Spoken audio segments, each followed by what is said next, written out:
বন্ধুরা আজকে আমি রাইট ফর্ম অফ ভার্বের এই দ্বিতীয় পার্টে আলোচনা করব যে আপনি কখন কখন একটা ভার্বের সঙ্গে আইএনজি যুক্ত করতে পারবেন এবং কখন কখন ভার্বের রূপটিকে 3 নাম্বার করতে পারবেন, অর্থাৎ ভার্বের রূপটি কখন কখন পাস্ট পার্টিসিপল ফর্মে হবে। তবে তার আগে আমি একটা ছোট্ট কথা বলি, আমাদের মধ্যে অনেক স্টুডেন্ট কেউ যখন ভার্বের রূপগুলোকে সঠিক করতে যাই তখন আমরা অনেকেই না বুঝে ভাই কেউ কেউ ভার্বের সঙ্গে আইএনজি যুক্ত করো, কেউ কেউ ভার্বের সঙ্গে এস বা ইএস যুক্ত করো, কেউ কেউ ভার্বের সঙ্গে ইডি যুক্ত করো, কিন্তু কেন যুক্ত করো এই প্রশ্নটি যদি কাউকে করা হয় তখন অনেকেই বলে ভাই যে এগুলো তো আমরা জানি ভাই যে ভার্বের সঙ্গে এস বা ইএস আইএনজি বা ইডি, তো আমরা যখন উত্তরগুলো করতে যাই বুঝতে পারি না, তখন একটার সঙ্গে আইএনজি যুক্ত করি, একটার সঙ্গে ইডি যুক্ত করি, একটার সঙ্গে এস বা ইএস যুক্ত করি। আচ্ছা ভাই, আইএনজি যুক্ত বা এস বা ইএস যুক্ত এগুলো কি এমনি এমনি যুক্ত হয়ে যাবে? একটা ভার্বের সঙ্গে আইএনজি যুক্ত যখন করবা তখন অবশ্যই অবশ্যই যুক্তি লাগবে, অকারণেই আইএনজি যুক্ত হয়ে যাবে না। তো প্রথমেই আমরা দেখব যে তোমরা কখন কখন একটা ভার্বের সঙ্গে আইএনজি যুক্ত করতে পারবা। তাহলে প্রথম নিয়মটি কি বললাম, আজকে আমরা যেটা আলোচনা করব যে আমরা কখন কখন ভার্বের সঙ্গে আইএনজি যুক্ত করতে পারবো, এই নিয়মগুলো আজকে আমি স্টেপ বাই স্টেপ প্রথমত আলোচনাটা শুরু করব। তো এখানে আমরা প্রথমেই যে নিয়মটি দেখতে পাচ্ছি, পজিশন অফ নাউন, মানে নাউনের পজিশন মানে অবস্থান। ভাই সেন্টেন্সে কোন কোন জায়গাতে নাউন বসে? নাউন মানে কি ভাই? নাউন মানে আমরা জানি নাম, যেমন আমার নাম মুমিন, তোমার নাম রহিম বা করিম। তো নাউন বলতে আমরা যেটা বুঝি নাম। তো নাউন, এই নাউনগুলো সেন্টেন্সের কোন কোন জায়গাতে বসতে পারে? এই নাউনের জায়গা আমরা প্রথমত যেটা জানি সেটি হচ্ছে সাবজেক্টের জায়গাতে নাউন বসে। এটা আমরা জানি সাবজেক্টের জায়গাতে কে বসে? নাউন বসে। যেমন এখানে আমরা একটা সেন্টেন্স দেখতে পাচ্ছি, করিম ইজ এ টিচার। এখানে ইজ একটা ভার্ব, আর ভার্বের পূর্বে আমরা যে অংশটা দেখতে পাচ্ছি এটা হচ্ছে সাবজেক্ট। সাবজেক্টের জায়গাতে এখানে আমরা দেখতে পাচ্ছি করিম বসে আছে। তো করিম কি ভাই? করিম হচ্ছে একটা নাম, যদিও সাবজেক্টের জায়গাতে নাউনও বসতে পারে, প্রোনাউনও বসতে পারে। তবে আজকে আমরা যেটা আলোচনা করছি নাউনের পজিশন। কেন আলোচনা করছি জানো? কারণটি হচ্ছে ভাই, জায়গাটা যার হয় সেই জায়গাতে তাকেই বসাতে হয়। ভাই তুমি কি তোমার জায়গাতে আমাকে বাড়ি করতে দিবা? অবশ্যই না। ভাই আমি কি ঢাকা কলেজের প্রিন্সিপালের চেয়ারটিতে বসতে পারবো? অবশ্যই না। জায়গাটা যার হয় সেই জায়গাতে তাকেই বসাতে হয়। তো আমি এখানে যেটা বোঝাতে চাচ্ছি, সাবজেক্টের জায়গাতে নাউন বসে। কে বসে ভাই? নাউন বসে। যেমন এখানে নাউন বসে আছে করিম ইজ এ টিচার, কিন্তু এর পরের সেন্টেন্সটাকে একটু লক্ষ্য করেছো? এই সেন্টেন্সটাতে এটা হচ্ছে একটা ভার্ব। তো ভার্বের পূর্বে কে বসে? সাবজেক্ট বসে। তো এখানে সাবজেক্টের জায়গাতে কে বসে আছে? রিড। রিড মানে কি ভাই? রিড মানে তো পড়া। আর পড়া মানে কি? পড়া মানে একটা কাজ করা। আর যে শব্দটা কাজ করা বোঝায় ওই শব্দটাকে কি বলা হয়? ওই শব্দটিকে ভার্ব বলা হয়। তাহলে রিড এই শব্দটি হচ্ছে এখানে একটা ভার্ব। তো ভাই সাবজেক্টের জায়গাতে এখানে বসে আছে কে? ভার্ব। তো সাবজেক্টের জায়গাতে কি ভার্ব বসতে পারবে? অবশ্যই না। কে বসবে? নাউন বা প্রোনাউন বসবে। তো এখানে ভার্বটিকে তাহলে নাউন করতে হবে। এই যে আমি একটু আগেই বললাম না ভাই যে আমি কি ঢাকা কলেজের প্রিন্সিপালের চেয়ারটিতে বসতে পারবো? পারবো। কখন? যখন আমি ওই কলেজের প্রিন্সিপাল হব তখন আমি ওই চেয়ারটিতে বসতে পারবো। ঠিক একইভাবে সাবজেক্টের জায়গাতে বসবে নাউন বা প্রোনাউন। তো ভার্বটি এখানে বসতে পারবে? পারবে। কখন পারবে? যখন ভার্বটিকে নাউন করা হবে। তো একটা ভার্বকে নাউন করতে হয় কিভাবে জানো? একটা ভার্বকে নাউন করার জন্য ওই ভার্বটির সঙ্গে আইএনজি যুক্ত করতে হবে, তাহলে ভার্বটি নাউন হয়ে যাবে। তাহলে এখানে এই ভার্বটি ভুল, এখানে ভার্ব অবস্থায় ভার্বটি বসতে পারবে না, তাহলে ভার্বটিকে নাউন করতে হবে। একটা ভার্বকে তো ভাই প্রোনাউন করা যায় না, সাবজেক্টের জায়গাতে কিন্তু প্রোনাউনও বসতে পারে, কিন্তু ভার্বকে প্রোনাউন করা যায় না, নাউন করা যায়। কিভাবে করা যায়? কি বললাম ভাই? আইএনজি যুক্ত করতে হয়। তাই আমি এখানে রিডের সাথে আইএনজি যুক্ত করব। তাহলে নিয়মটা একটু মনে রাখবা, সেন্টেন্সের যে যে জায়গাগুলোতে নাউন বসে, সেন্টেন্সের যে যে জায়গাগুলোতে নাউন বসে ওই জায়গাগুলোতে কেউ যদি ভার্বকে দেখতে পাও তাহলে অবশ্যই অবশ্যই অবশ্যই ভার্বটির সঙ্গে আইএনজি যুক্ত করে ভার্বটিকে নাউনে রূপান্তরিত করতে হবে। তবে ভাই সাবজেক্টের জায়গাতেই কি শুধু নাউন বসে? না, অবজেক্টের জায়গাতেও নাউন বা প্রোনাউন বসে। তো অবজেক্ট কি ভাই? অবজেক্ট বলতে আমরা যেটা জানি যে একটা ভার্বকে কি এবং কাকে দিয়ে প্রশ্ন করলে যেটা উত্তর পাওয়া যাবে সেটা অবজেক্ট হবে। যেমন এই সেন্টেন্সটাতে ভার্ব কোনটা? এই সেন্টেন্সে ভার্ব হচ্ছে ইট, মানে আই ইট মানে আমি খাই। ভাই আমি যদি এই ভার্বটাকে কি দিয়ে প্রশ্ন করি যে আমি কি খাই?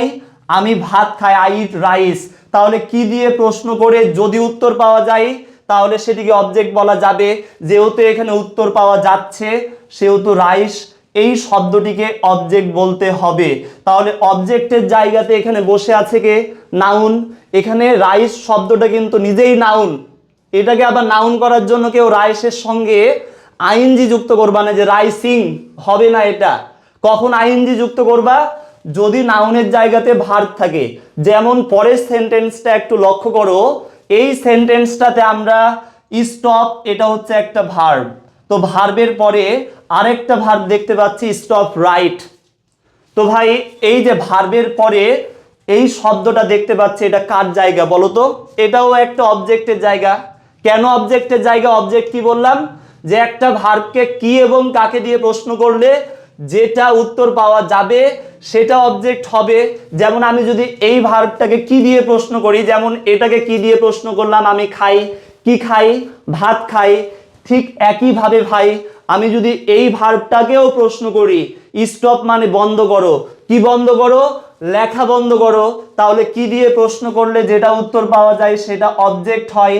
আর অবজেক্টের জায়গাতে তো ভাই নাউন বা প্রোনাউন বসে, কিন্তু এখানে বসে আছে কে? ভার্ব। রাইট মানে লেখা, লেখা মানে কাজ করা, আর কাজ করা মানে এই শব্দটি একটি ভার্ব। তাহলে অবজেক্টের জায়গাতে নাউন বসবে, ভার্ব তো বসতে পারবে না। কখন বসতে পারবে? যখন ভার্বটি নাউন হবে। তাহলে ভার্বটিকে নাউন করার জন্য কি করব? আইএনজি যুক্ত করব। তো এখানে কি আইএনজি যুক্ত আছে না করতে হবে? করতে হবে। তাহলে এখানে আমি আইএনজি যুক্ত করে দিলাম, স্টপ রাইটিং, স্টপ রাইটিং। তাহলে বিষয়গুলো আমরা বুঝতে পারছি যে নাউনের জায়গাতে ভার্ব থাকলে ভার্বের সঙ্গে আইএনজি যুক্ত করতে হবে। এটা রাইট ফর্ম অফ ভার্বের খুবই খুবই খুবই গুরুত্বপূর্ণ একটা নিয়ম। এবার আমরা 3 নম্বরে যেটা দেখতে পাচ্ছি যে পজিটিভ। ভাই পজিটিভ কি জানো? অনেকেই হয়তো পজিটিভ জানো না। পজিটিভ হচ্ছে পার্সোনাল প্রোনাউনের 3 নাম্বার রূপ। পার্সোনাল প্রোনাউন আছে না, এই যে আই ইউ, এগুলো পার্সোনাল প্রোনাউন। তো পার্সোনাল প্রোনাউনের 5টা করে রূপ থাকে, যেমন আই সাবজেক্ট, মি অবজেক্ট, মাই হচ্ছে positive adjective, mine double positive, my self reflexive. এইভাবে ইউ সাবজেক্ট, ইউ মানে ইউ এর অবজেক্ট কি হবে? ইউ এর অবজেক্ট কিন্তু আবার ইউ হবে। পজিটিভ কি হবে? পজিটিভ হচ্ছে ইউর। তো পজিটিভ হচ্ছে পার্সোনাল প্রোনাউনের 3 নাম্বার রূপ। তো পজিটিভ তাহলে আমরা বুঝতে পারলাম পজিটিভ হচ্ছে my, your, his, her, their, our. তো পজিটিভের পরের জায়গাটাও কিন্তু নাউনের জন্য বরাদ্দ। পজিটিভের কোথায় বললাম? পজিটিভের পরে অবশ্যই অবশ্যই একটা নাউন লাগবে। তাহলে এই সেন্টেন্সটা একটু লক্ষ্য করো, এই সেন্টেন্সটিতে কি বলছে? আই লাইক মানে আমি পছন্দ করি। কাকে পছন্দ করি? Your brother. এই যে ইওর, ইওরটা হচ্ছে একটা পজিটিভ। তো পজিটিভের পরে এখানে যে শব্দটা বসে আছে এই শব্দটা কি ভাই? এই শব্দটা একটা নাউন, ব্রাদার শব্দটা একটা নাউন। তাহলে পজিটিভের পরের জায়গাটা নাউনের জন্য বরাদ্দ। কার জন্য বরাদ্দ বললাম? নাউনের জন্য বরাদ্দ। কিন্তু পরের সেন্টেন্সটা একটু লক্ষ্য করো তো ভাই, এই সেন্টেন্সটাতেও আমরা একটা পজিটিভ দেখতে পাচ্ছি ইওর। এই সেন্টেন্সটাতেও যেমন একটা পজিটিভ দেখতে পাইলাম ইওর, ঠিক একইভাবে এই সেন্টেন্সটাতেও একটা পজিটিভ যুক্ত আছে ইওর। তাহলে পজিটিভের পরের জায়গাটা নাউনের জন্য বরাদ্দ। কিন্তু এই সেন্টেন্সটাতে পজিটিভের পরে আমরা যে শব্দটি দেখতে পাচ্ছি কুক। কুক মানে কি ভাই? কুক মানে তো রান্না করা। আর রান্না করা মানে কি? রান্না করা মানে কাজ করা বোঝায়। আর কাজ করা মানে কি? এই শব্দটি একটা কি ভার্ব। এই শব্দটি হচ্ছে একটা ভার্ব। তাহলে পজিটিভের পরে কি ভার্ব বসতে পারবে? পারবে। কখন? যখন ভার্বটি নাউনে রূপান্তরিত হবে। তাহলে ভার্বটিকে নাউনে রূপান্তরিত করার জন্য কি করতে হয়? আইএনজি যুক্ত করতে হয়। তাই আমি এখানে ভাই ভার্বটির সঙ্গে আইএনজি যুক্ত করে দিলাম। তাহলে বিষয়টা আমরা বুঝতে পারলাম। এইবার দেখব 4 নাম্বার নিয়মটিতে কি বলা হচ্ছে। এখানে আমরা দেখতে পাচ্ছি যে আর্টিকেল এবং প্রেপোজিশনের মধ্যেও কিন্তু নাউন বসে। এই যে আর্টিকেল কোনগুলো ভাই, আর্টিকেল হচ্ছে এ এন ডি, তারপরে কি আর্টিকেল এবং প্রেপোজিশনের মধ্যকার জায়গাটাও কিন্তু নাউনের জন্য বরাদ্দ। যেমন আমরা এখানে একটা সেন্টেন্স দেখতে পাচ্ছি, হি বট দ্য পেন, হি বট মানে সে কিনেছিল, দ্য পেন ফর মি। তো বিষয়টা কি, বিষয়টি হচ্ছে এখানে আমরা একটা আর্টিকেল দেখতে পাচ্ছি কি দি, তারপরে এখানে একটা নাউন, তারপরে কি ফর হচ্ছে একটা প্রেপোজিশন। তাহলে আর্টিকেল এবং প্রেপোজিশনের মধ্যকার জায়গাটাও নাউনের জন্য বরাদ্দ। যেমন আমি যদি বলি দ্য গার্লস অফ ঢাকা, এই যে দ্য গার্লস অফ ঢাকা, দি একটা আর্টিকেল, তারপরে গার্লস হচ্ছে নাউন, তারপরে ঢাকা হচ্ছে দ্য গার্লসের পরে অফ হচ্ছে একটা প্রেপোজিশন। অর্থাৎ আর্টিকেল এবং প্রেপোজিশনের মধ্যকার জায়গাটাও নাউনের জন্য বরাদ্দ। কিন্তু নিচের সেন্টেন্সটা একটু লক্ষ্য করো, এই সেন্টেন্সটাতে আমরা কি দেখতে পাচ্ছি, হি talked about the swim in the river. তো এই সেন্টেন্সটিতে ভাই এখানে আমরা দেখতে পাচ্ছি দি একটা কি, দি একটা আর্টিকেল এবং ইন হচ্ছে একটা প্রেপোজিশন। তাহলে আর্টিকেল এবং প্রেপোজিশনের মধ্যকার জায়গাটা কার জন্য বরাদ্দ বললাম, নাউনের জন্য। কিন্তু এখানে বসে আছে কি সুইম, সুইম মানে কি সাঁতার কাটা, কি কাটা ভাই, সুইম মানে হচ্ছে সাঁতার কাটা, আর সাঁতার কাটা মানে কি রে, কাজ করে না। তাহলে এই শব্দটা কি, এই শব্দটা হচ্ছে একটা ভার্ব। কিন্তু আমরা জানি আর্টিকেল এবং প্রেপোজিশনের মধ্যে নাউন বসবে, কিন্তু এখানে বসে আছে ভার্ব। তাহলে ভার্বটিকে নাউন করতে হবে, নাউন করার জন্য কি করতে হবে, আইএনজি যুক্ত করতে হবে। তাহলে এখানে আমি সুইমকে কি করব, swimming, S W I double M I N G. তাহলে উত্তরটি সঠিক হবে। তো আশা করি আমরা এই নিয়মগুলো বুঝতে পারছি। আরো কয়েকটা নাউনের জায়গা আছে, আমি একটু আলোচনা করছি। যেমন প্রেপোজিশনের পরেও কিন্তু নাউন বসে। এখানে আমরা সবাই জানি প্রি অর্থ কি পূর্বে, আর পজিশন অর্থ কি ভাই, অবস্থান। অর্থাৎ নাউন বা প্রোনাউনের পূর্বে যার অবস্থান তার নামটাই হয় প্রেপোজিশন। তো এখানে আমরা যেটা দেখতে পাচ্ছি, প্রেপোজিশনের পরে অবশ্যই অবশ্যই একটা নাউন বা প্রোনাউন লাগবে। যেমন এখানে আমরা যে সেন্টেন্সটা দেখতে পাচ্ছি, I am waiting for Roni. তো এখানে ফর শব্দটি কি ভাই, আমরা জানি to, at, in, on, for, with, by, এই শব্দগুলো কি হয়, প্রেপোজিশন হয়। তো এখানে প্রেপোজিশনের পরে কে বসে আছে, রনি। তো রনি একটা কি নাম না, অবশ্যই এটা একটা নাম। এখানে আমি যদি একটা প্রোনাউন বসাতাম ইউ, তাও হতো, কারণ আমি বললাম না যে প্রেপোজিশনের পরে হয় একটা নাউন বসবে, না হয় একটা প্রোনাউন বসবে। তাহলে I am waiting for Roni, আমি রনির জন্য অপেক্ষা করতেছি, অথবা আমি তোমার জন্য অপেক্ষা করতেছি। তাহলে প্রেপোজিশনের পরের জায়গাটা আমরা বুঝতে পারলাম নাউন বা প্রোনাউনের জন্য বরাদ্দ। কিন্তু পরের সেন্টেন্সটা আপনারা একটু লক্ষ্য করুন। এই সেন্টেন্সটাতে কি বলা হচ্ছে, I have never even thought of go there. তো এই সেন্টেন্সটাতে একটা বিষয় কি কেউ লক্ষ্য করেছেন, এখানে আমরা দেখতে পাচ্ছি অফ এই শব্দটি হচ্ছে একটি প্রেপোজিশন। তো প্রেপোজিশনের পরের জায়গাটা ভাই কার জন্য বরাদ্দ, নাউন বা প্রোনাউনের জন্য বরাদ্দ। কিন্তু এখানে বসে আছে কি গো, গো মানে কি, গো মানে তো যাওয়া, যাওয়া মানে তো কাজ করা, আর কাজ করা মানে এই শব্দটিও একটা ভার্ব। তো প্রেপোজিশনের পরে কি ভার্ব বসতে পারবে, অবশ্যই না। কে বসবে, নাউন বসবে। তাহলে ভার্বটিকে নাউন করতে হবে, আর নাউন করার জন্য আমি কি যুক্ত করব, ভার্বটির সঙ্গে আইএনজি যুক্ত করব। তাহলে মনে রাখবেন যে প্রেপোজিশনের পরে যদি ভার্ব থাকে তাহলে অবশ্যই অবশ্যই ভার্বটির সঙ্গে আইএনজি যুক্ত করতে হবে। এবার আমরা পরে যে সেন্টেন্সটা দেখতে পাচ্ছি, এই সেন্টেন্সটিতে একটা মজার বিষয় কি কেউ লক্ষ্য করেছেন, যে এখানে আমরা একটা প্রেপোজিশন টু দেখতে পাচ্ছি। কি দেখতে পাচ্ছি ভাই, টু, এটাও কিন্তু একটা প্রেপোজিশন। আমি একটু আগেই বললাম যে প্রেপোজিশনের পরে ভার্ব থাকলে ভার্বের সঙ্গে আইএনজি যুক্ত করতে হবে। তবে মনে রাখতে হবে যে প্রেপোজিশন টু এর পরে যদি ভার্ব যুক্ত থাকে তাহলে ওই ভার্বটির সঙ্গে কোনো কিছুই যুক্ত করা যাবে না, যাবে না, যাবে না। এস বা ইএস যুক্ত হবে না, ইডি যুক্ত হবে না, আইএনজি যুক্ত হবে না, কোনো কিছুই যুক্ত হবে না। অর্থাৎ ভার্বের বেস ফর্ম হবে। কিন্তু এখানে আবার কিন্তু আছে।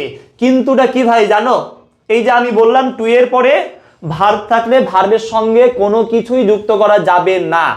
কিন্তু কয়েকটা টু যুক্ত শব্দ আছে, ওই টু যুক্ত শব্দগুলোর পরে যদি ভার্ব থাকে তাহলে ওই ভার্বটির সঙ্গে আবার আইএনজি যুক্ত করতে হবে। তো ওই টু যুক্ত শব্দ বা শব্দগুচ্ছ কোনগুলো, যেমন আমি বলছি তোমরা একটু লিখে রাখবা, কলম আর খাতা এগুলো একটু রেডি রাখবা। আমি টু যুক্ত শব্দগুলো বলছি বা শব্দগুচ্ছগুলো বলছি, যে টু যুক্ত শব্দগুচ্ছগুলোর পরে ভার্বের সঙ্গে আইএনজি যুক্ত হবে।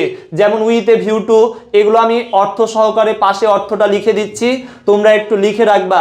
উইথ এ ভিউ টু মানে উদ্দেশ্যে, with a view to, owe to, owing to, addict to, devote to, look forward to, be অথবা get use to, thanks to, prefer to, আরো কয়েকটা টু যুক্ত শব্দ আমি লিখে রাখলাম, তোমরা একটু এটা খাতায় লিখে রাখবা বা এসএস নিয়ে রাখবা।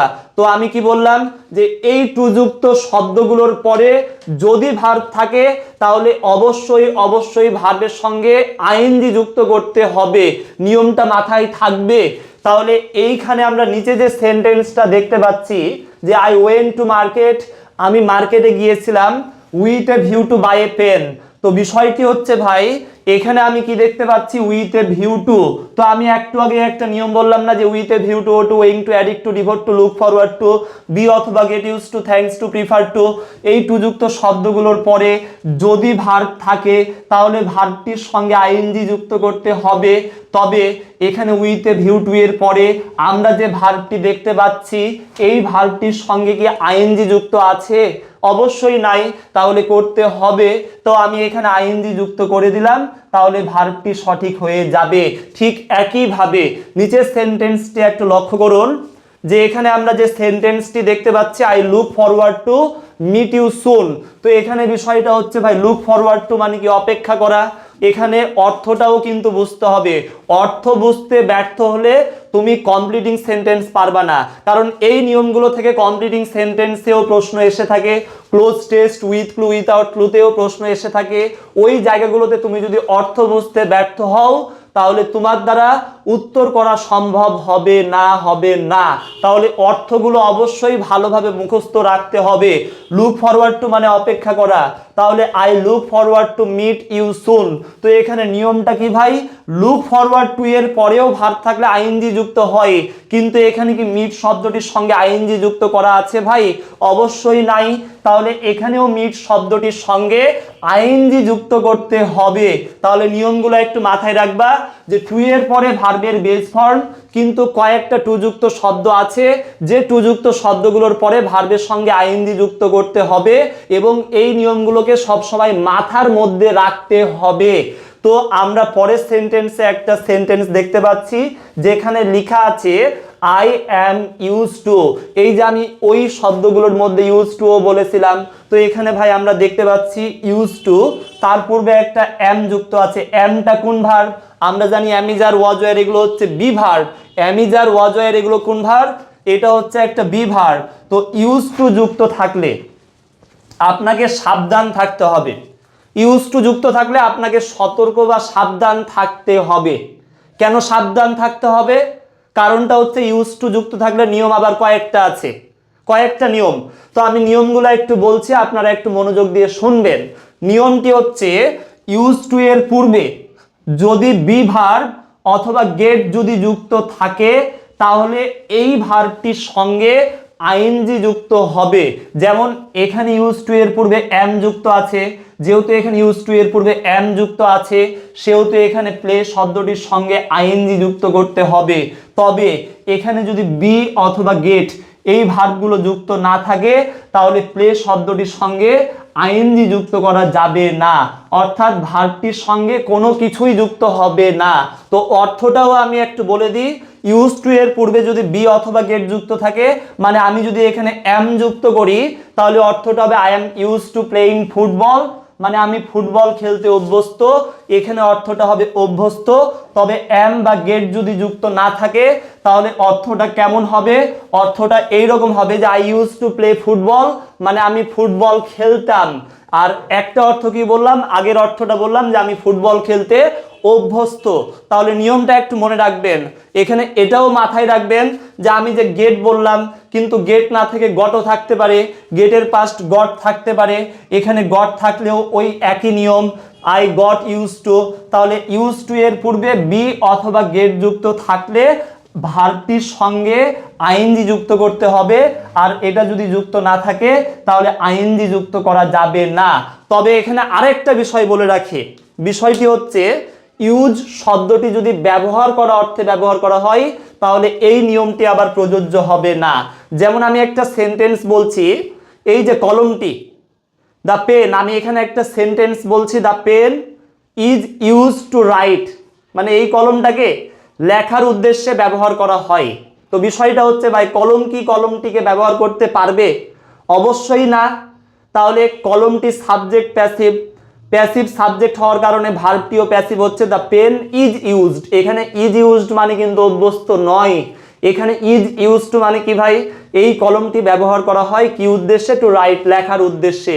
তো এখানে ইজ আছে, বি ভার্ব, ইউজের 3 নাম্বার ইউজড আছে, তার মানে এটা ভাববেন না যে ইউজ টু এর পূর্বে বি বা গেট থাকলে আইএনজি যুক্ত হবে, তাই আমি রাইট শব্দটির সঙ্গে আইএনজি যুক্ত করব।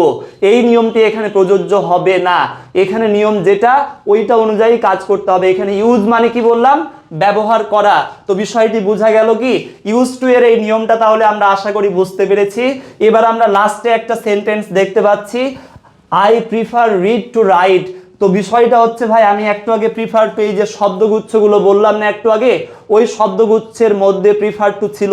তো প্রিফার টু অর্থ কি? প্রিফার টু মানে হচ্ছে দুইটা বিষয়ের মধ্য থেকে একটা বিষয়কে পছন্দ করা। ওই দুইটা বিষয়ের মধ্যে দুইটা নাউন থাকতে পারে, দুইটা ভার্ব থাকতে পারে। যেমন আমি একটা সেন্টেন্স বলছি, আই প্রিফার, আমি পছন্দ করি, কাকে পছন্দ করি? ঐশ্বরিয়াকে পছন্দ করি টু প্রিয়াঙ্কা চোপড়া, মানে আমি প্রিয়াঙ্কা চোপড়ার চাইতে ঐশ্বরিয়াকে বেশি পছন্দ করি। তাহলে দুইজনের মধ্যে একজনকে পছন্দ করা বা দুইটা বস্তুর মধ্যে একটা বস্তুকে পছন্দ করা। I prefer tea to coffee, আমি কি পছন্দ করি? চা পছন্দ করি, কার চাইতে? কফির চাইতে। তাহলে দুইটা বিষয়ের মধ্য থেকে একটা বিষয়কে অধিক পছন্দ করা অর্থে সেন্টেন্সে প্রিফার টু ব্যবহার করতে হবে। যেমন আমরা এইখানে যে সেন্টেন্সটা দেখতে পাচ্ছি, আই প্রিফার, আমি পছন্দ করি, কি পছন্দ করি? পড়া, কার চাইতে? লেখার চাইতে। তো এখানে নিয়মটা কি বললাম ভাই, যে প্রিফার টু এর পরে ভার্ব থাকলে আইএনজি যুক্ত হবে। তবে এখানে মাথায় রাখতে হবে, যদি ভার্ব থাকে, প্রিফার টু যুক্ত সেন্টেন্সে দুইটা ভার্ব থাকলে দুইটি ভার্বের সঙ্গেই আইএনজি যুক্ত করতে হবে। তবে এখানে আইএনজি কি যুক্ত আছে? অবশ্যই নাই। তো ভাই আমি এখানে আইএনজি যুক্ত করে দিব, I prefer reading to writing, I prefer reading to writing. তো আরো কয়েকটা বিষয় বলি, যে এখানে নাউনের জায়গা আরো কিন্তু অনেকগুলো আছে। যেমন আর্টিকেলের পরে নাউন বসে, কমপ্লিমেন্টের জায়গাতে নাউন বসে। যেমন Salim is a doctor, doctor শব্দটা এখানে কমপ্লিমেন্ট। কমপ্লিমেন্ট কি ভাই? এটা হয়তো আমরা অনেকেই বুঝি, অনেকেই বুঝি না। কমপ্লিমেন্ট জিনিসটা যদি বুঝে না থাকো, আমি একটু সংক্ষিপ্তভাবে বলছি। কমপ্লিমেন্ট মানে পরিপূরক। সেলিম ইজ এ ডক্টর, যেই সেলিম সেই ডাক্তার, সেলিম সমান ডাক্তার, সেলিম এবং ডাক্তার একে অন্যের পরিপূরক। আর যেটাকে বাংলায় বলা হয় পরিপূরক, সেটাকে ইংলিশে বলা হয় কমপ্লিমেন্ট। তো এখানে কমপ্লিমেন্ট কি? ডক্টর, ডক্টর শব্দটি হচ্ছে একটা নাউন, তাহলে কমপ্লিমেন্টের জায়গাতেও নাউন বসে। কিন্তু আমি যদি একটা ভার্ব দিতাম, যে আমি আরেকটা সেন্টেন্স বলছি যে মাই প্রফেশন ইজ টিচ, মানে আমার পেশা কি? আমার পেশা হচ্ছে শিক্ষকতা করা। তাহলে আমার পেশা কোনটা? এটাই পেশা, তাহলে এটা সমান এটা, এটাও কমপ্লিমেন্ট হবে। তবে কমপ্লিমেন্টের জায়গাতে তো ভার্ব বসতে পারবে না, টিচ। তাহলে এখানে টিচের সঙ্গে আইএনজি যুক্ত করে নাউনে রূপান্তরিত করতে হবে। তো আশা করি আমরা নিয়মগুলো বুঝতে পারলাম, যে নাউনের পজিশনে ভার্ব থাকলে ভার্বের সঙ্গে আইএনজি যুক্ত করতে হবে। আর এই নিয়মগুলো হচ্ছে রাইট ফর্ম অফ ভার্বের খুবই খুবই গুরুত্বপূর্ণ নিয়ম। আর এখন আমরা আইএনজি যুক্ত করার অন্যান্য যে গুরুত্বপূর্ণ নিয়মগুলো আছে ওইগুলো নিয়ে আমরা একটু আলোচনা করব। তো এখানে আমরা যে কয়েকটা শব্দ দেখতে পাচ্ছি, mind, can not help, could not help, এই শব্দ বা শব্দগুচ্ছগুলো সহ আরো কয়েকটা শব্দগুচ্ছ আছে।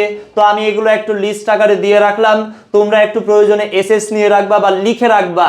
তো আমি কি বলছিলাম, এই শব্দগুচ্ছগুলোর পরে যে ভার্বটি থাকবে ওই ভার্বটির সঙ্গে অবশ্যই আইএনজি যুক্ত করতে হবে। যেমন আমরা এখানে যে সেন্টেন্সটি দেখতে পাচ্ছি, সেন্টেন্সটি কি লেখা আছে ভাই? Would you mind smoke here? তো তো এখানে আমরা মাইন্ড নামক যে শব্দটি দেখতে পাচ্ছি, আমি নিয়মটি কি বললাম যে এই শব্দ বা শব্দগুচ্ছগুলোর পরে ভার্ব থাকলে ভার্বটির সঙ্গে আইএনজি যুক্ত হবে। তবে এখানে মাইন্ডের পরে যে ভার্বটি আছে তার সঙ্গে কি আইএনজি যুক্ত আছে? নাই, তাহলে এটি ভুল। তাহলে ঠিক করতে গেলে কি করতে হবে? আইএনজি যুক্ত করতে হবে। এবার নিচের সেন্টেন্সটিতে কি বলছে? আই ক্যান নট হেল্প লাভ। তোমরা অর্থগুলো একটু মুখস্থ রাখবা।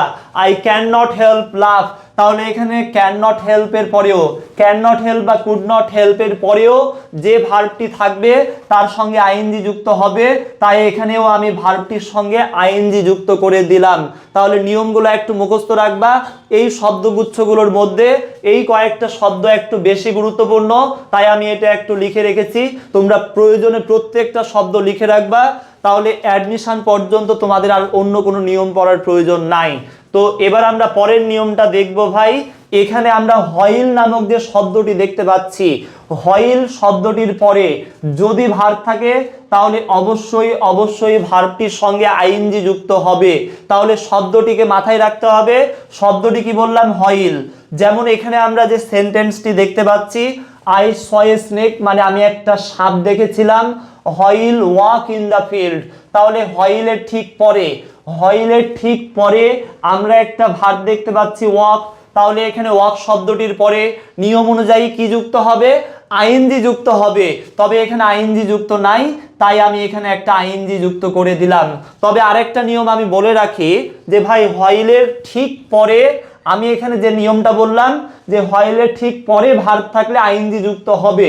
তবে হইলের পরে যদি একটা সাবজেক্ট যুক্ত থাকতো, যেমন আমি যদি এখানে হইলের পরে একটা সাবজেক্ট আই যুক্ত করি ভাই, তাহলে আবার নিয়মটি একটু চেঞ্জ হয়ে যাবে। তখন তোমাকে টেন্সের সেন্সটা মাথায় রাখতে হবে, যে টেন্স অনুযায়ী এটা যে টেন্সে হবে ওই টেন্স করতে হবে। তাহলে টেন্সের সেন্সটা একটু মাথায় আনো তো, যে এটা কোন টেন্স হতে পারে। তাহলে এখানে টেন্সটা এখানে কোন টেন্সে দেওয়া আছে? পাস্ট টেন্সে। যে আই স, আমি দেখেছিলাম, কি দেখেছিলাম? একটা সাপ দেখেছিলাম। হইল, যখন আমি একটা মাঠের মধ্য দিয়ে হাঁটতেছিলাম, মানে ভাই এটা পাস্টে আছে, মানে এটাও পাস্ট হবে। তবে এটা পাস্টের মধ্যে কোন টেন্স হবে? মানে আমি একটা সাপ দেখেছিলাম, দেখার কাজটা কিন্তু ভাই অতীতে, মানে এটা পাস্ট ইনডিফিনিট। কিন্তু আমি যখন মাঠের মধ্য দিয়ে হাঁটছিলাম, এটা পাস্ট কন্টিনিউয়াস হবে। কেন? কারণটি হচ্ছে আমি মাঠের মধ্য দিয়ে হাঁটছিলাম, এই হাঁটার কাজটা কিন্তু চলমান ছিল। তাহলে হাঁটার কাজটা চলমান ছিল, তাই এটা হবে কন্টিনিউয়াস। কন্টিনিউ মানে কি? চলমান। তাহলে এটা হবে পাস্ট কন্টিনিউয়াস টেন্স। অর্থাৎ আপনি যে সেন্টেন্সে যে ভার্বের রূপটি সঠিক করবেন, ওই ভার্ব বা কাজটি কোন সময়টিতে সংঘটিত হচ্ছে এই সেন্সটা আপনাকে বুঝতে হবে। তবে টেন্স সম্পর্কে কারো যদি ক্লিয়ার বা স্পষ্ট ধারণা না থাকে, তাহলে এই বিষয়গুলো বুঝতে একটু সমস্যা হবে। তো যাই হোক, আমি যেটা বলছিলাম, হইলের ঠিক পরে ভার্ব থাকলে আইএনজি যুক্ত হবে, তবে সাবজেক্ট থাকলে টেন্সটা ভাবতে হবে। টেন্স যেটা হবে ওইটা অনুযায়ী তোমাকে ভার্বের রূপটা সঠিক করতে হবে। এবার আমরা নিচের নিয়মটা একটু দেখব। এখানে যে কথাটি বলা হচ্ছে কি ভাই, একটি অংশে একাধিক ভার্ব থাকলে, এখানে নিয়মটা কিন্তু অনেক গুরুত্বপূর্ণ, অনেক গুরুত্বপূর্ণ ভাই। একটা সেন্টেন্সে যদি একটা অংশ থাকে তাহলে ওইটা সিম্পল। একাধিক অংশ থাকলে কমপ্লেক্স বা কম্পাউন্ড সেন্টেন্স হতে পারে। তো একটা সেন্টেন্সে একটা অংশ থাকলে একটা অংশে একটা সাবজেক্ট থাকবে আর একটা ফাইনাইট ভার্ব। একটা অংশে একটা সাবজেক্ট একটা ফাইনাইট ভার্ব। দুইটা অংশ থাকলে দুইটা সাবজেক্ট দুইটা ফাইনাইট ভার্ব, মানে আরেকটা অংশে আরেকটা সাবজেক্ট আরেকটা ফাইনাইট ভার্ব। মানে কোনো অংশে একটার বেশি অতিরিক্ত ভার্ব থাকতে পারবে না। অতিরিক্ত ফাইনাইট ভার্ব যদি থাকে তাহলে ওই ফাইনাইট ভার্বগুলোকে নন ফাইনাইট করতে হবে। তবে ফাইনাইট এবং নন ফাইনাইট এটা নিয়ে যদি এখন আমি বিস্তারিত আলোচনা করতে যাই, তোমাদের মনে হয় ধৈর্য থাকবে না। এটা নিয়ে আমি পরবর্তীতে বিস্তারিত একটা আলোচনা করব রাইট ফর্ম অফ ভার্বের অন্য একটা পার্টে। তবে সংক্ষিপ্তভাবে নিয়মটা মাথায় রাখবা। নিয়মটি হচ্ছে একটা অংশে একটা ভার্ব, কিন্তু দুইটা ভার্ব যদি দেখতে পাওয়া যায় তাহলে ভাই একটা ভার্বের সঙ্গে কি করবা? হয় আইএনজি যুক্ত করবা, না হয় টু যুক্ত করবা। 3 নাম্বার রূপও করা যায়, ওইটা আমি বলছি ভাই। তো আমি এখানে দুইটা ভার্ব দেখতে পাচ্ছি। আই স, আমি দেখলাম। আমি কাকে দেখলাম? বাচ্চাটিকে দেখলাম, ক্রাই। তো এখানে এটা একটা ভার্ব, এটা একটা ভার্ব। এই সেন্টেন্সেও দেখো ভাই, I went home, I went home, এখানে ওয়েন্ট একটা ভার্ব, ইট একটা verb, I went home eat rice. তো দুইটা ভার্ব থাকলে তোমরা দেখবা যে 2 নাম্বার ভার্বটি উদ্দেশ্য বোঝাচ্ছে না বোঝাচ্ছে না। যদি উদ্দেশ্য বোঝায় তাহলে ভার্বটির পূর্বে টু যুক্ত করবা। যেমন এই সেন্টেন্সটিতে কি বলা হচ্ছে, আই ওয়েন্ট হোম, আমি বাসায় গিয়েছিলাম। কি উদ্দেশ্যে গিয়েছিলাম? খাওয়ার উদ্দেশ্যে, ভাত খাওয়ার উদ্দেশ্যে। তাহলে এই সেন্টেন্সে এখানে যেহেতু উদ্দেশ্য আসছে সেহেতু এখানে ভার্বের পূর্বে টু যুক্ত করতে হবে। তাহলে উদ্দেশ্য আসলে উদ্দেশ্যটা কিভাবে আসবে? উড়ে এসে জুড়ে চলে আসবে না, তোমাকে সেন্টেন্সের অর্থটা বুঝতে হবে, অর্থ করতে হবে। এখানে বলছে আই ওয়েন্ট হোম, আমি বাসায় গিয়েছিলাম কি উদ্দেশ্যে? ভাত খাওয়ার উদ্দেশ্যে। যে অর্থ যখন করছি তখন আমি বুঝতে পারছি যে এখানে উদ্দেশ্য আসছে, তাই আমি এখানে ভার্বের পূর্বে টু যুক্ত করলাম। যদিও ভাই টু যুক্ত করার আরো অনেকগুলো নিয়ম আছে, যে উদ্দেশ্য বোঝালেই যে শুধু টু যুক্ত হয় এমনটা না। তবে বিস্তারিত আলোচনা করলে তোমাদের ধৈর্য থাকবে না। এগুলো আমি পরে অন্য একটা পার্টে বিস্তারিত আলোচনা করবো ইনফিনিটিভ নিয়ে, যে ইনফিনিটিভ কখন কখন ইউজ করতে হয়।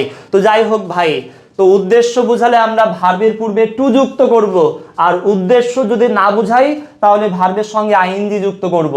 যেমন এই সেন্টেন্সটিতে আই স দ্য বেবি, আমি বাচ্চাটিকে দেখলাম কান্না করতে। এখানে কি উদ্দেশ্য আসছে? আসছে না। তাহলে এখানে আমি আইএনজি যুক্ত করব। যদিও আইএনজি যুক্ত করার এখানে অন্য নিয়ম আছে, এগুলো আমি ফাইনাইট নন ফাইনাইটে বিস্তারিত আলোচনা করব। তো সংক্ষিপ্তভাবে আমি যেটা বললাম যে উদ্দেশ্য বোঝালে টু, আর না বুঝালে কি যুক্ত করবা? আইএনজি যুক্ত করবা। আবার অনেক সময় ভার্বের রূপটা 3 নাম্বার হয়। যেমন ভাই এই সেন্টেন্সটি দেখো, I saw A broken glass, এখানে স একটা ভার্ব আর ব্রেকের 3 নাম্বার হচ্ছে ব্রকেন। তো এখানে ব্রকেন কেন করা হয়েছে? কারণ এটা হচ্ছে পার্টিসিপলের একটা আলোচনা নন ফাইনাইটের, এটাও আমি পরবর্তীতে বিস্তারিত আলোচনা করব। তো আমি যেটা আপাতত বলে রাখলাম এই নিয়মটা এইভাবে মনে রাখলেই তোমাদের জন্য আপাতত এনাফ, এসএসসি বা এইচএসসি স্টুডেন্টদের জন্য। যেমন নিয়মটা কি বললাম ভাই, যে I saw the baby, I saw the baby crying, I went home to eat rice. উদ্দেশ্য বুঝালে টু, আর না বুঝালে ভার্বটির সঙ্গে আইএনজি যুক্ত করতে হবে। আপাতত নিয়মটিকে এইভাবেই মুখস্থ রাখতে হবে। তবে আইএনজি যুক্ত করার আরও অনেকগুলো নিয়ম আছে, আমি এতগুলো নিয়ম একবারেই আলোচনা করব না। যেমন সকল কন্টিনিউয়াস টেন্সে, টেন্স ভাই টেন্স তোমরা পড়োনি? টেন্স যদি না পড়ে থাকো তাহলে আজকের অনেক আলোচনার মধ্যে এই যে বিষয়গুলো আছে এই বিষয়গুলো তোমাদের মাথার মধ্যে ঢুকতে পারে, নাও পারে। টেন্সের যে সেন্স, এটা অল টাইম তোমাকে ক্লিয়ার রাখতে হবে ভাই, অল টাইম। যে আমি যেটা বললাম যে সকল কন্টিনিউয়াস টেন্সে, কন্টিনিউয়াস টেন্স আছে না, এই যে আমরা টেন্স পড়েছি না, present tense, past tense, future tense. প্রেজেন্টের মধ্যে প্রেজেন্ট কন্টিনিউয়াস, পাস্টের মধ্যে পাস্ট কন্টিনিউয়াস, ফিউচার কন্টিনিউয়াস। আবার present perfect continuous, past perfect continuous, future perfect continuous. এগুলো কাকে বলে জানো কি তোমরা? ভাই আমি যদি কাউকে প্রশ্ন করি যে ভাই বলো তো ফিউচার কন্টিনিউয়াস টেন্স কাকে বলে, তখন অনেকেই চিন্তায় পড়ে যায় যে কাকে বলে রে ভাই, ফিউচার কন্টিনিউয়াস টেন্স তো আমি জানি না। ভাই বিষয়টা হচ্ছে একদম ইজি একটা বিষয়, আমরা না বুঝে সংজ্ঞা মুখস্থ করার চেষ্টা করি। কন্টিনিউ মানে কি রে ভাই? কন্টিনিউ মানে কি? চলমান। তাহলে আমি যদি বলি কন্টিনিউয়াস টেন্স কাকে বলে? Present continuous. প্রেজেন্ট কন্টিনিউয়াস মানে কি? প্রেজেন্ট মানে বর্তমান, কন্টিনিউ মানে চলমান, মানে বর্তমানে যে কাজগুলো চলতেছে এটা হচ্ছে প্রেজেন্ট কন্টিনিউয়াস। মানে আমি তোমাদেরকে এখন পড়াইতেছি, তাহলে এটা চলিতেছে, তাহলে এটা হচ্ছে প্রেজেন্ট কন্টিনিউয়াস। পাস্ট কন্টিনিউয়াস কি? পাস্ট মানে অতীত, মানে অতীতে কোনো কাজ চলতেছিল এরকম যদি বোঝায় পাস্ট কন্টিনিউয়াস। ফিউচার কন্টিনিউয়াস মানে কি? ভবিষ্যতে কোনো কাজ চলতে থাকবে। আমি মনে করো একটু পরে ফুটবল খেলতে থাকবো, তাহলে এই যে ফুটবল খেলাটা আমি খেলতে থাকবো, ভবিষ্যতে কোনো কাজ চলমান থাকবে, তাহলে ওইটা ফিউচার কন্টিনিউয়াস। তাহলে কন্টিনিউ মানে চলমান। এই যে চলমান এই কথাটা দ্বারা তো তুমি বুঝতে পারছো যে কন্টিনিউয়াস টেন্সটা আসলে কি। আর present perfect continuous, past perfect continuous, এগুলো আবার কি ভাই? এগুলোও ইজি, সংজ্ঞা মুখস্থ করবা না। এটাও কন্টিনিউয়াস, ওইটাও কন্টিনিউয়াস, দুইটাই কন্টিনিউয়াস। একটা প্রেজেন্ট কন্টিনিউয়াস, আরেকটা হচ্ছে প্রেজেন্ট পারফেক্ট কন্টিনিউয়াস। তো পারফেক্ট কন্টিনিউয়াসে পার্থক্যটা কোথায় জানো? পার্থক্যটা হচ্ছে এখানে একটা সময় উল্লেখ থাকবে। পারফেক্ট কন্টিনিউয়াস টেন্সগুলোতে সময় উল্লেখ থাকবে। এই যে আমি পড়াইতেছি এটা প্রেজেন্ট কন্টিনিউয়াস, কিন্তু আমি যদি 1 ঘন্টা সময়টা যদি উল্লেখ করতাম, আমি 1 ঘন্টা ধরে পড়াইতেছি, তাহলে এই যে সময় উল্লেখ থাকলে ওইটা হয়ে যাবে পারফেক্ট কন্টিনিউয়াস। তাহলে আমি 1 ঘন্টা ধরে পড়াইতেছি, প্রেজেন্ট পারফেক্ট কন্টিনিউয়াস। আমি 1 ঘন্টা ধরে পড়াইতে ছিলাম, তাহলে পাস্ট পারফেক্ট কন্টিনিউয়াস। আমি আরো 2 ঘন্টা ধরে পড়াইতে থাকবো, ফিউচার পারফেক্ট কন্টিনিউয়াস। তো টেন্সের সেন্সগুলো এটা একটু মাথায় রাখবা। আর মনে রাখবা সকল কন্টিনিউয়াস টেন্সে, যত কন্টিনিউয়াস টেন্স আছে সকল কন্টিনিউয়াস টেন্সে ভার্বের সঙ্গে আইএনজি যুক্ত করতে হবে। যেমন আমি একটা সেন্টেন্স বলছি যে I watch, WATCH, I watch TV নাও, মানে আমি এখন টিভি দেখিতেছি, তাহলে এটা প্রেজেন্ট কন্টিনিউয়াস হবে। প্রেজেন্ট কন্টিনিউয়াসে সাবজেক্টের পরে অ্যামিজার লাগে, তো আই এর পরে এম হবে, তারপরে অ্যামিজারের পরে ভার্বের সঙ্গে আইএনজি যুক্ত করতে হবে। অর্থাৎ সকল কন্টিনিউয়াস টেন্সেই দেখবা স্ট্রাকচারগুলো পড়বা, সকল কন্টিনিউয়াস টেন্সেই দেখবা যে ভার্বের সঙ্গে আইএনজি যুক্ত আছে। তো আশা করি আইএনজি যুক্ত করার যতগুলো নিয়ম, সবগুলো নিয়ম আমরা বুঝতে পারলাম। আরও কিছু নিয়ম বাকি থাকলো, যে নিয়মগুলো আমরা পরবর্তীতে অ্যাডভান্স লেভেলের আলোচনায় আলোচনা করব। তো আরেকটা বিষয় আমি বলি, যেটা আমি আলোচনার শুরুতেই তোমাদেরকে বলেছিলাম যে আজকে আমি ভার্বের সঙ্গে আইএনজি যুক্ত করার নিয়ম নিয়ে আলোচনা করব। এটার সঙ্গে আরেকটা কথা বলেছিলাম যে ভার্বের 3 নাম্বার রূপ, অর্থাৎ ভার্বের রূপটি কখন পাস্ট পার্টিসিপল হবে, এই নিয়মটা কি কেউ তোমরা জানো? এখানে আমি কয়েকটা শব্দ লিখছি, শব্দগুলো তোমরা একটু খাতায় লিখে রাখবা। শব্দগুলো খুবই গুরুত্বপূর্ণ। মানে কোনো সেন্টেন্সে যদি হ্যাভ দেখতে পাওয়া যায়, have, has, had, have, has, had, having, HAVING, having, being, BEING, being, be, have, has, had, having, being, be, ever, এই শব্দগুলোর পরে যদি ভার্ব থাকে তাহলে অবশ্যই অবশ্যই অবশ্যই ভার্বের রূপটি 3 নাম্বার হবে, অর্থাৎ ভার্বের পাস্ট পার্টিসিপল ফর্ম হবে। যেমন আমি একটা সেন্টেন্স লিখছি, having, HAVING, having go there, having go there I saw her, having go there I saw হার। তো এই সেন্টেন্সটাতে ভাই আমরা এখানে যে গো শব্দটি দেখতে পাচ্ছি, গো মানে কি যাওয়া, আর এই শব্দটি হচ্ছে একটা ভার্ব। তো আমি নিয়মটি কি বললাম যে এই শব্দগুলোর পরে have, has, had, having, being, be, এই শব্দগুলোর পরে যদি ভার্ব থাকে তাহলে ভার্বের রূপটি হবে 3 নাম্বার। তো এখানে হ্যাভিং এর পরে গো আছে, তো গোটা কি 3 নাম্বার রূপে আছে না করতে হবে? অবশ্যই করতে হবে। তাহলে গো এর 3 নাম্বার কি হবে? গো, ওয়েন্ট, গান। গো 1 নাম্বার, ওয়েন্ট 2 নাম্বার, গান 3 নাম্বার। তাহলে এখানে আমি গো এর 3 নাম্বার কি করব? গান করব। বিষয়টা আমরা বুঝতে পারলাম। হ্যাভিং, বিং, এই যে বিং এর পরেও আমি যদি বলি our population is being exploited, এই যে এক্সপ্লয়েটেড 3 নাম্বার এক্সপ্লয়েটেড হচ্ছে, এগুলো একটু মাথায় রাখবা। বি এর পরেও ভার্ব থাকলে ভার্বের রূপটা হবে 3 নাম্বার। দ্য ওয়ার্ক, আমি যদি বলি the work, WORK, the work can be, the work can be, তারপরে কি ডু। তো আমি কি বললাম, এই শব্দগুলোর পরে ভার্ব থাকলে ভার্বের রূপটি হবে 3 নাম্বার। তো ডু এর 3 নাম্বার কি ভাই? ডান। তাহলে এটা কি ডান করা আছে না করতে হবে? করতে হবে। তবে করে দাও, বসে আছো কেন? তো আমি এখানে ডু এর 3 নাম্বার ডান করে দিলাম। তো বিষয়গুলো একটু মাথায় রাখবা যে এই শব্দগুলোর পরে ভার্ব থাকলে ভার্বের রূপটি 3 নাম্বার হবে। তো আজকের আলোচনা এই পর্যন্ত। যদি কারো কোনো কিছু বুঝতে যদি সমস্যা হয়ে থাকে অবশ্যই কমেন্টে জানাবা।